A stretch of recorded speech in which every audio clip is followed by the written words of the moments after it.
Bom dia, boa tarde, boa noite, gente. A gente está falando agora, são 4 horas da tarde de domingo, dia 27 de fevereiro. A gente está falando aqui do meu refúgio da Serra Carioca, aqui na casa dos meus pais.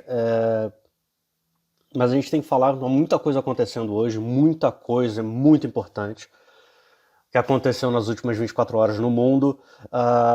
A gente teve, como vocês sabem, já está muito claro para todo mundo, a invasão da Ucrânia por parte da Rússia, o que começou como uma briga por uma região pequena, apoio aos separatistas, reconhecimento dos separatistas, reconhecimento de estados independentes, agora está numa invasão realmente, o que a gente chama de uma invasão de larga escala, inclusive com o Putin botando em alerta a parte militar responsável por armamentos nucleares. Então, muita coisa acontecendo, existe um volume gigantesco de informação para a gente digerir nessa brincadeira.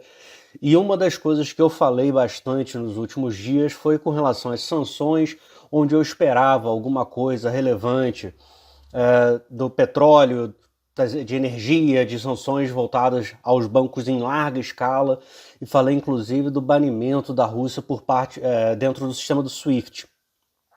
E hoje então a gente vai tentar falar um pouquinho sobre o sistema SWIFT, porque ele é um pedaço muito importante, se não fundamental, do sistema financeiro internacional, porque ele é o sistema que é capaz de, na verdade, que viabiliza a gente ter pagamentos financeiros de larga escala, em grande volume, grande frequência, através de fronteiras internacionais. Então é um negócio que sem o qual não funciona o mundo direito. O sistema SWIFT ele foi fundado em 1977, na verdade em 73, mas ele começou a funcionar de forma ativa em 1977. SWIFT significa Society for Worldwide Interbank Financial Telecommunications, ou seja, uma sociedade para uma sociedade global para telecomunicações financeiras interbancárias. Ele tem sede na Bélgica, ele segue as leis europeias, tá? Ele tem que seguir as leis europeias, mas uma coisa que é muito importante é que o SWIFT ele é um sistema de mensageria, ele é um sistema de mensagem, ele não faz pagamentos em si, ele remete as mensagens entre os bancos. Mas é muito importante, porque ele faz um detalhamento específico da origem e destino dos recursos, os motivos, de onde está vindo a movimentação, para onde está indo. E por isso que é muito importante o SWIFT. Talvez a coisa mais importante é você ter um rastreamento, um registro dos pagamentos. Você tem a identificação das coisas e aí você tem um direcionamento rápido da onde as coisas estão vindo para onde elas vão. E isso é uma coisa que o SWIFT estabeleceu ainda em 77, que substituiu um sistema que era o sistema Telex, que veio de antes da Segunda Guerra Mundial, que era um sistema muito próximo do sistema de mandar telégrafos, telexas aqui no Brasil, telegramas, né? O Telex era aquele sistema, você mandava uma mensagem através de dados, mas era uma mensagem completamente livre. Então você pensando que, por exemplo, o SWIFT nasceu em 1973, apoiado por 239 bancos em 15 países. 15 países, com certeza poucos deles falavam a mesma língua. Cada um tinha sua cultura, gostava de falar do seu jeito. Então, a forma de escrever, de passar a mensagem era muito específica, de um banco para o outro, de uma região de um país, às vezes, para outra região dentro do mesmo banco. Então, isso gerava um sistema muito lento, um sistema cheio de erros, porque você não só tinha a possibilidade de erros de input, né, de colocação da informação dentro da mensagem, também o erro de interpretação da mensagem, porque era uma mensagem livre. Em teoria, você podia até escrever lá, parabéns, pelo aniversário da sua mãe, sei lá. Era um sistema de mensagens livres. De mensagens livres. O Swift, quando entrou, ele entrou já com uma codificação padronizada. Sim, existem alguns tipos de mensagem no Swift que podem ser livres, mas as mensagens que são efetivamente direcionadas para transmissão e recepção de recursos internacionalmente falando, é um sistema que não é muito aberto, não tem muita variação. É bem homogêneo. É importante notar que em 1977 o mundo ainda era muito mais lento, o mundo ainda era uma aldeia muito mais distante entre um lugar e outro, e a gente teve em 77 já 10 milhões de negociações de mensagens transferidas usando o sistema Swift. Hoje, o Swift é utilizado por mais de 11 mil instituições financeiras globalmente em mais de 200 países, ou seja, o mundo inteiro, né?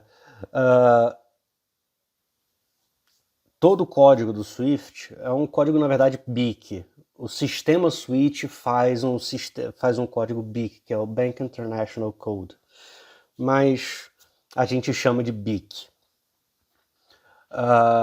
O BIC, ele é um sistema, ele é um código que tem no próprio número, o código Swift, ele já deixa bem claro aonde que qual a instituição financeira que está participando, de qual país que está vindo, qual o motivo da operação, qual região da agência e eventualmente até mesmo a agência que está. As agências têm esse tipo de informação. Então é um negócio que é muito específico, muito claro, tem espaço muito pequeno para dar erro. E aí, então o que acontece? O Swift funciona para os bancos conversarem. Ah, Felipe, mas você falou que o Swift não entra na conversa, além da conversa, ele não faz a transferência. Isso é verdade, mas o que acontece é, o sistema internacional de pagamentos, quando a gente vai conversar entre um banco e outro e fazer o pagamento, o que acontece? Os bancos geralmente têm contas correntes conjuntas, digamos assim, contas conjuntas, que são contas que a gente chama de vostro e nostro, ou seja, sua e nossa. Essas contas nostro vostro são contas onde você faz movimentos internacionais, onde um banco, por exemplo, o cara que está com dinheiro aqui no Bradesco quer mandar para o Citibank lá nos Estados Unidos. O banco, o investidor está com dinheiro no Bradesco, ele deposita o dinheiro no Bradesco, o Bradesco deposita nessa conta o dinheiro e manda um SWIFT, ou seja, uma mensagem para o Citi. Quando essa mensagem é validada pelo Citibank, que nessa mensagem diz exatamente para onde, qual conta, qual valor, quando, tudo. Essa conta é lida e validada pelo Citibank, o Citibank vai nessa conta vostro-nostro, resgata esse dinheiro e credita na conta do investidor lá em Nova York, por exemplo. Então, essas mensagens são de forma ridiculamente clara e sem elas o sistema nostro-vostro não funciona. Então, se você não tem o SWIFT informando para onde está indo aquele dinheiro, para onde está indo ou vindo aquele recurso, ninguém lhe mexe nessa conta, porque você não sabe de quem é o dinheiro. Pode ser eventualmente um dinheiro de tráfico de drogas, de algum país que está passando por sanções, similar à questão da Rússia. Então existem várias situações que são muito perigosas e os bancos se recusam a fazer essas movimentações sem a validação do SWIFT. Então a questão do SWIFT funcionar é extremamente importante. Se um banco o que está acontecendo na Rússia, por exemplo? A Rússia, os bancos que já tinham sofrido sanções nos Estados Unidos e na Europa, alguns, hoje estão suspensos do SWIFT. A partir de ontem, entrando em funcionamento hoje, esses bancos estão bloqueados do SWIFT. O Banco Central Russo está com restrições. Ele não está banido. Não é o sistema financeiro russo como um todo que está banido, mas players importantes estão suspensos, estão fora, estão desconectados do SWIFT, e o Banco Central Russo está com restrições. O que isso diz pra gente? O dinheiro não entra nem sai mais da Rússia. É uma forma mais eficiente, era o que eu vinha brigando. É uma forma mais eficiente de você fazer choques, sanções, porque você acaba impedindo as importações e exportações, porque ninguém vai querer importar ou exportar nada da Rússia se você não consegue receber ou pagar. Como é que você vai exportar para a Rússia comida?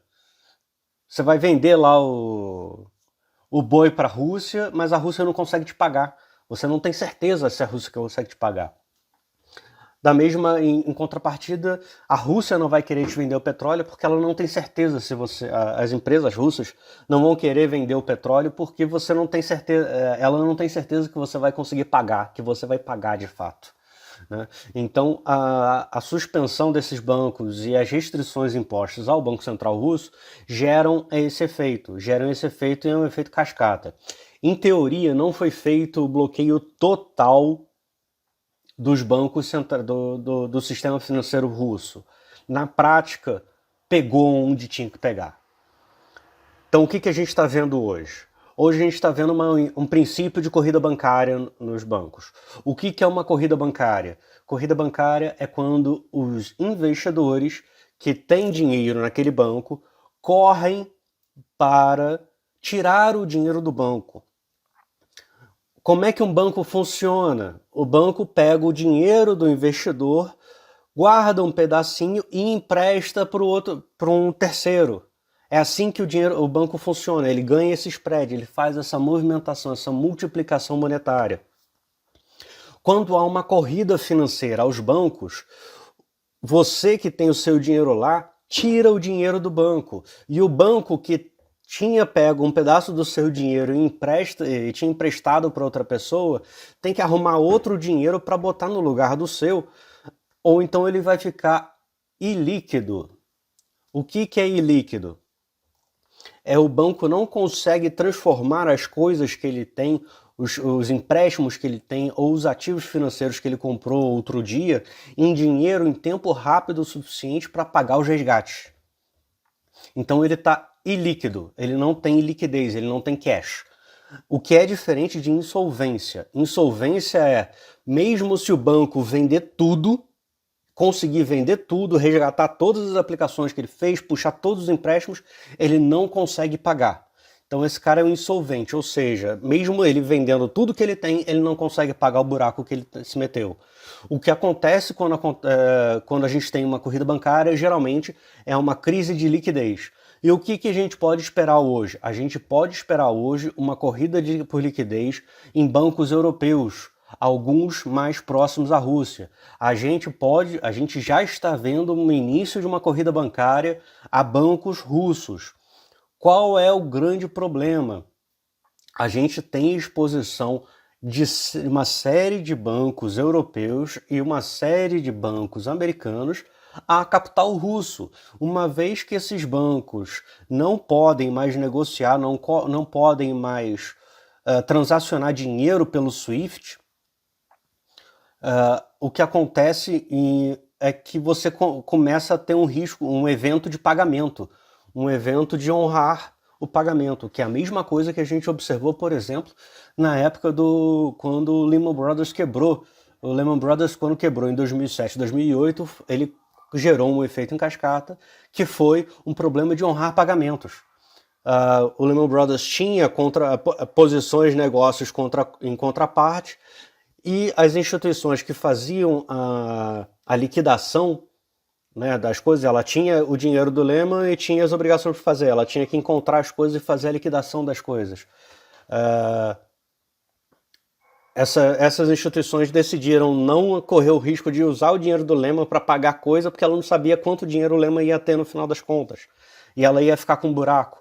E aí houve uma cadeia de problemas de pagamento. A mesma coisa já está começando a ocorrer em uma escala muito pequenininha. Ainda não é um negócio tão ruim assim, mas pode vir a acontecer amanhã. A nossa madrugada vai ser extremamente agitada, vai ser extremamente volátil. A gente pode ter amanhã um dia um mercado estressando, alguns lugares na Europa e na Rússia com certeza. E a gente vai ter o Banco Central do mundo, digamos assim, todos os bancos centrais vão ter que entrar e garantir liquidez, porque isso vai ser um problema, a gente pode ter um problema em cascata de liquidez. A grande questão é que agora a gente tem problemas grandes. É sempre importante a gente pensar que a Rússia é um bicho grande na Europa. É uma das maiores economias do mundo. Então é um problema grande. Um bloqueio de algum problema na Rússia de pagamento é um efeito em cascata, lembrando que os bancos que foram bloqueados, sancionados, o próprio Biden falou, esses bancos têm ativos de até $1 trilhão. Então a gente tem já um valor de conta. A conta que a gente pode chegar ali é próxima de $1 trilhão vezes um multiplicadorzinho. Vamos pensar em $1,5 trilhão, $2 trilhões de efeito cascata. Isso é muita coisa? Demais. Isso é intransponível? Não. Hoje existe liquidez no mundo. O mundo como um todo está hoje mais ou menos $50 trilhões de liquidez. Então é um pedacinho. Só que é um efeito cascata que pode vir acontecendo. A gente está no castelo de carta. A economia mundial hoje é uma economia extremamente alavancada. É uma economia que todo mundo está devendo um nível tal que a gente não tem mais visita de OVNI porque o OVNI não quer chegar aqui e correr o risco de alguém roubar e sair. E ele ficar preso, roubar o disco voador dele, deixar ele aqui preso para pagar a dívida e a galera fugir usando o disco voador deles. Então, basicamente, hoje o que a gente tem, a gente está dormindo, a gente está entrando agora num momento de muito estresse, muito medo. Como eu vinha falando, bumbum na parede. Na sexta-feira, nos meus grupos de Telegram e WhatsApp, eu falando, gente, não, o mercado está animado, uhul, eu não vou entrar nesse negócio. Pode ser, sim, pode ser que amanhã o mundo acorde calmo, o Fed, o Banco Central Europeu, todo mundo entre dando liquidez, o mundo está ótimo de novo. Mas vai ser sempre assim, a gente está sempre dependendo de alguma coisa acontecer. Dado que eu estou sempre dependendo de alguma coisa acontecer e eu estou vendo que as coisas que de fato estão acontecendo são ruins, é melhor a gente ficar bumbum na parede, desalavancar, ficar numa posição mais confortável e esperar o que vai acontecer no mundo, tá? Hoje ainda eu vou botar mais algum vídeo para vocês, eu vou fazer incursões agora em Instagram e Telegram e WhatsApp para todo mundo. Vamos voltando com o ritmo alto porque tá começando a semana e a semana tá pegando fogo. Beleza? Abraço, gente. Ótimo início de semana. Vamos nos falando. Abraço.